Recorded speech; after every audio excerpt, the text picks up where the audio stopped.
Not yet. Yes, sir. Governor, my name is Samir Habibi, and I'm an American of Palestinian heritage.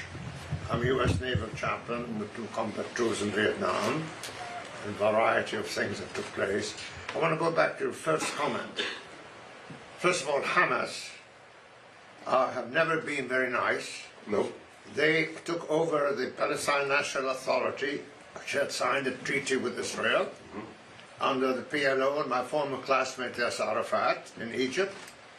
They signed that, and then Hamas took those leadership one by one from a building, the Palestinians, their fellow Muslims, and some were Christians, and dropped them down.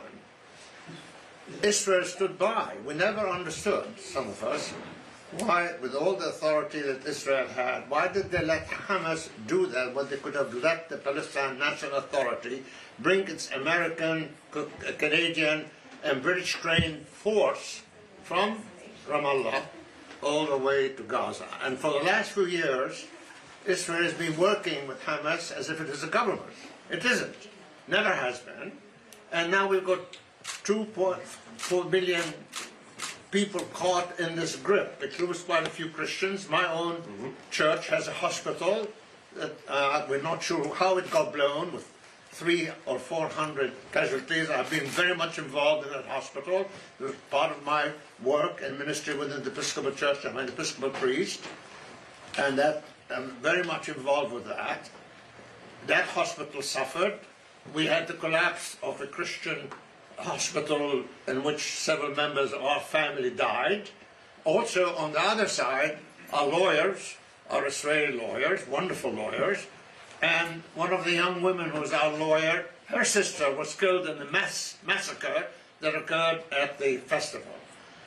Now, I don't understand how on earth, with all the things we do for Israel as Americans, particularly we the military also, that 1,200 well-armed militants will cross that border and then take several hours for the army to respond.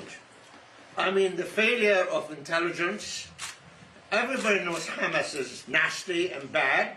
There's no excuse about that. Israel has a right of self-defense, but how on earth could 1,200 heavily armed militants cross the border by air, land, and sea in a country that we have supported, put billions of dollars in its military? What on earth has been happening? Is it our present administration wasn't wide awake? Wasn't our own intelligence wide awake under the present administration? I'll say something for President Trump. He was wide awake on those matters. And by the way, I'm a Reagan Republican. The 13th commandment, I should say 11th commandment, there are 2 others. Thou shalt not speak ill of any other Republican. And I followed that policy. They asked me, who am I supporting? I said, I speak no ill of any Republican. Every Republican is good and deserves to be president, as you do. So the important thing for me is, as we said earlier, we understand that Hamas not only hates those in Israel, they hate the Palestinians. They're the biggest enemy of the Palestinians. Well, I mean, you're absolutely right when you look at what they're doing right now in Gaza, using their own citizens as shields when they don't want to have a fair fight because that's not what they're into. Let me say comment on what you said about the intelligence failures. And there is no doubt that there were both intelligence failures and military failures on the part of Israel, and there were intelligence failures on the part of the United States, Great Britain, and the others who helped to supply intelligence to the Israelis. And there's going to have to be, like there was in 9/11, a real after-action study of what happened and why that happened. And I don't think that it's going to reflect very well on the intelligence community as a whole. Because you're right. The idea that in that dangerous part of the world, that very densely populated part of the world, that could happen, and for people to have missed it, is a failure that is now created a completely barbaric situation on both sides of that border. And so, we're going to have to examine that, and some very hard questions have to be asked and answered as we go forward. about what we do after this is over. Precisely. But now, we have to deal with the problem that we have been dealt. And the problem we have been dealt is this now conflict in Israel and Gaza, the hostages that have been taken, and the lives that are at stake of innocent civilians on both sides of the border. And those are the things that an American president should have tried to help to avoid, which is why I said earlier, a lot of my problems are with what he did before October 7th and failed to do. For instance, the coddling of Iran, both with the giving of the $6 billion back, although he said it's frozen again now. But that signal says to Iran, go do what you need to do. And we know that Hamas has been funded by Iran. We know that that President Biden has allowed much more oil exports by Iran, and that means much more cash into the Iranian treasury. And they are the banker of terrorism in the Middle East. And so all those things are things that have to be examined both from an American intelligence and policy perspective, but even more closely from an Israeli intelligence, military, and policy perspective. And governance has a big economic impact on the United States. Of course. I mean, it has destabilized the Middle East. The relationship with Saudi Arabia is put onto the burner now.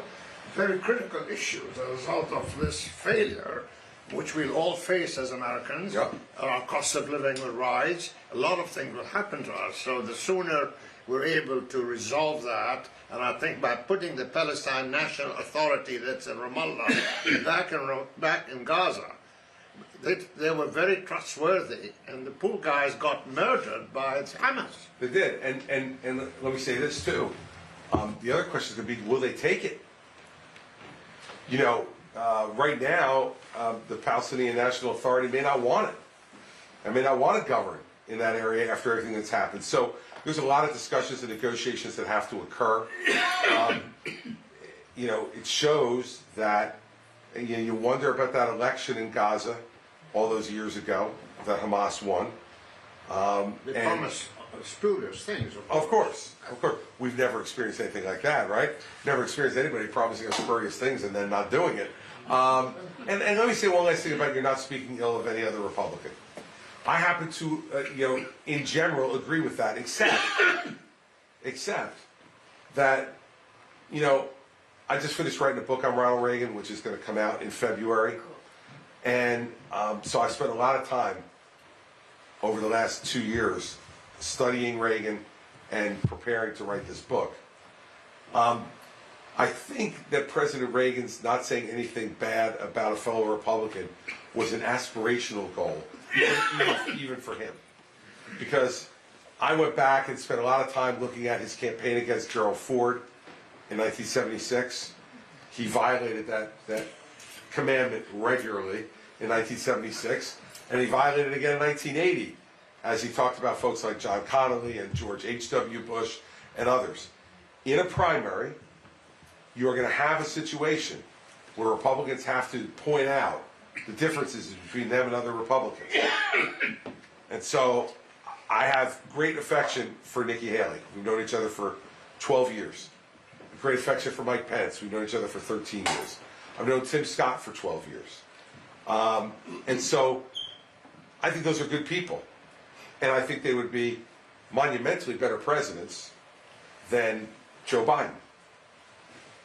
There are others, though, who have not met the standard that I think we should hold candidates to. And Donald Trump and Vivek and Ron, to me, fit in that category. So we have an obligation in a primary to say what we really believe and to say why we think our options would be better. And by nature, that's going to mean some critical things are said. But in the end, I would say about those candidates I mentioned, they would all be better presidents than Joe Biden. Quinn? Thank you, Governor. Quick question for you here today. Do you think